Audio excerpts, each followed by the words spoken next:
कार्यक्रम परेड, राष्ट्रीय सल्यूट, सलामी, शस्त्र।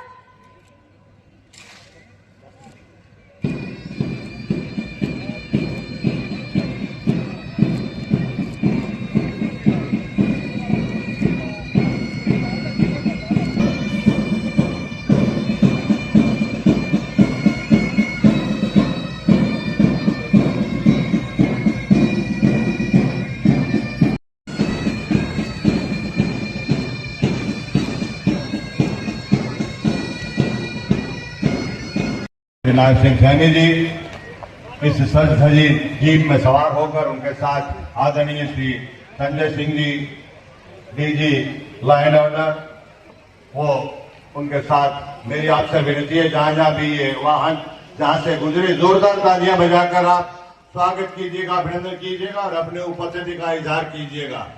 जोरदार तालियां। माननीय मुख्यमंत्री महोदय से आग्रह करूंगा कि हमारे बीच सम्मान पूर्वक यहाँ विराजमान स्वतंत्रता सेनानियों के परिजन और युद्ध वीरांगनाएं हैं, कृपया आंदोलन के योद्धा नहीं बजे तालियां बजाते रहिएगा। आपकी तालियां बजती रहनी चाहिए, बजती रहनी चाहिए और बजती रहनी चाहिए। सबसे आगे आ रहे हैं हरियाणा पुलिस अकेडमी का ये महिलाओं का पुलिस दल, मैडम मनजीत के नेतृत्व में अभिवादन करता हुआ और उस सिलसिले को आगे बढ़ा रहे हैं डिस्ट्रिक्ट लेडी पुलिस झांसी का ये दल, मैडम सुलोचना PSI के नेतृत्व में अभिवादन करते हुए कदम से कदम और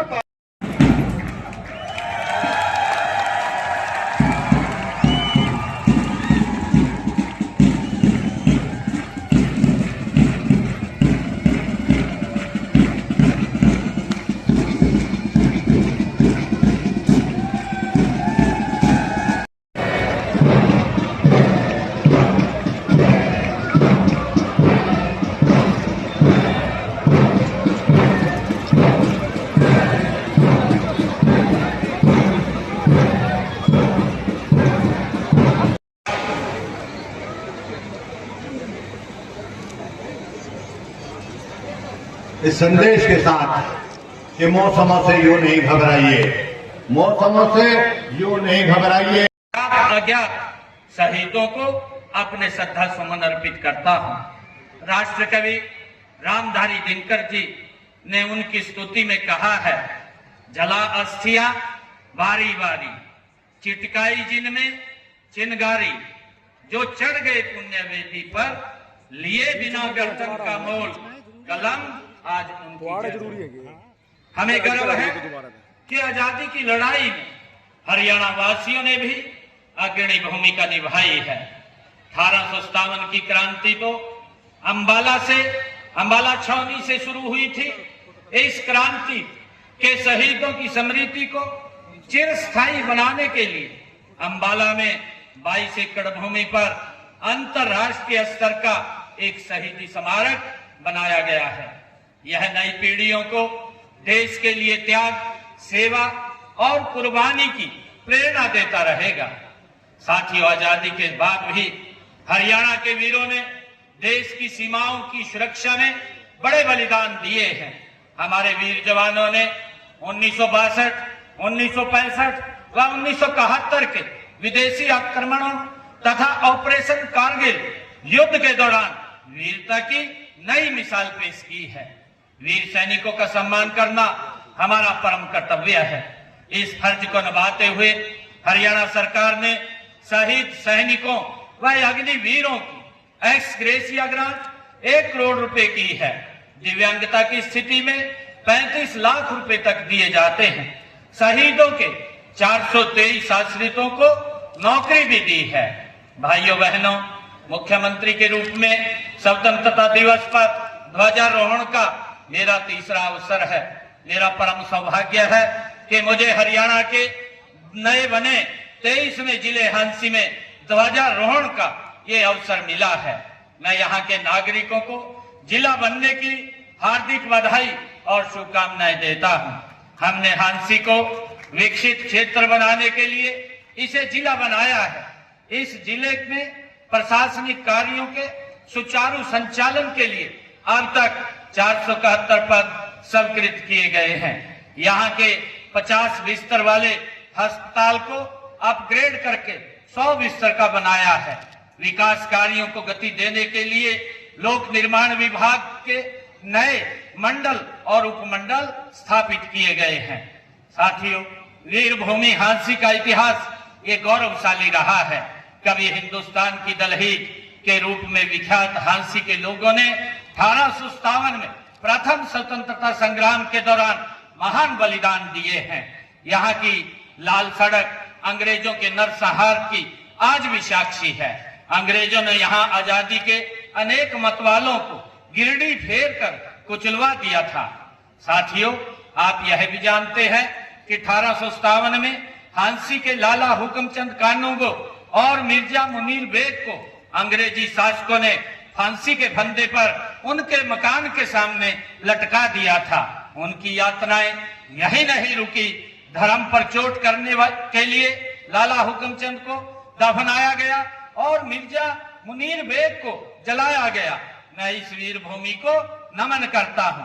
भाइयों बहनों, आजादी के इस पर्व पर हम अपने उन राष्ट्र नायकों, सीमा प्रहरी सैनिकों, वैज्ञानिकों, अन्नदाता किसानों, उद्यमियों, मेहनतकश कामगारों के प्रति भी गहन कृतज्ञता व्यक्त करते हैं, जिन्होंने अपनी प्रतिभा, साहस, मेहनत के बल पर भारत को दुनिया की बड़ी शक्ति के रूप में खड़ा कर दिया है। आजादी का यह पावन पर्व उपलब्धियों का जश्न मनाने का दिन भी है। हमारा सौभाग्य है कि आज देश का नेतृत्व कर्मयोगी, कर्तव्यनिष्ठ, दूरदर्शी और यशस्वी प्रधानमंत्री श्री नरेंद्र मोदी जी कर रहे हैं। वे एक तपस्वी की भांति राष्ट्र सेवा में लगे हुए हैं। इसी का परिणाम है कि पिछले 12 वर्षों में देश की तस्वीर बदली है, लोगों की तकदीर बदली है।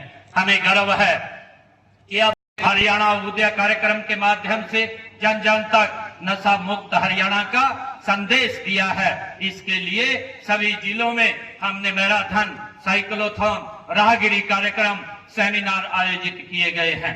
साथ ही नशा तस्करों के खिलाफ भी कड़ी कार्रवाई की गई है। साथियों, हमने युवाओं की प्रतिभा और योग्यता का सम्मान करते हुए लगभग 12 वर्षों में बिना खर्ची पर्ची के 2 लाख से अधिक युवाओं को नौकरियां दी हैं।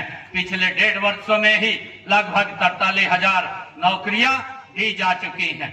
साथियों, हमने केवल सरकारी नौकरी ही नहीं बल्कि रोजगार सुरक्षा पर भी काम किया है।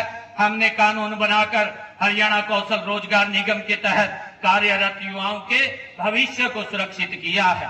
युवा साथियों, प्रदेश के युवाओं को रोजगार सक्षम बनाने के लिए 1,56,000 युवाओं को कौशल प्रशिक्षण भी दिया गया है। डंकी रूट की समस्या को खत्म करने के लिए एक कानून बनाया गया है। इसका उद्देश्य ट्रैवल एजेंटों के अवैध और धोखाधड़ीपूर्ण लेन देन की जांच पर उनका हो गया है। एक समय था जब भारत दुनिया से तकनीक मांगता था। आज हम अपनी उन्नत तकनीक के बल पर न केवल मिसाइलें बना रहे हैं बल्कि हमने सूर्ययान, चंद्रयान और मंगलयान जैसे मिशन भी पूरे किए हैं। भाइयों बहनों, मई 2025 में ऑपरेशन सिंदूर के दौरान भी दुनिया ने हमारी स्वदेशी तकनीक और हथियारों की ताकत देखी है। यही नहीं, हमारी सेना ने ऑपरेशन महादेव चलाकर पहलगाम के गुनाहगारों को उनकी करने की सजा भी दी है। आज हमारा रक्षा क्षेत्र आत्मनिर्भरता की दिशा में तेजी से आगे बढ़ रहा है। मेक इन इंडिया और स्वदेशी अभियान ने तो आयातक से निर्यातक राष्ट्र की ओर अग्रसर किया है। अंतरिक्ष रक्षा, सेमीकंडक्टर, ग्रीन एनर्जी, एआई जैसे क्षेत्रों में हमारी उपलब्धियां उल्लेखनीय हैं। पिछले दिनों माननीय प्रधानमंत्री जी जींद से सोनीपत तक देश की पहली हाइड्रोजन ट्रेन चलाकर ऊर्जा क्षेत्र में एक नई सौगात वो दी है।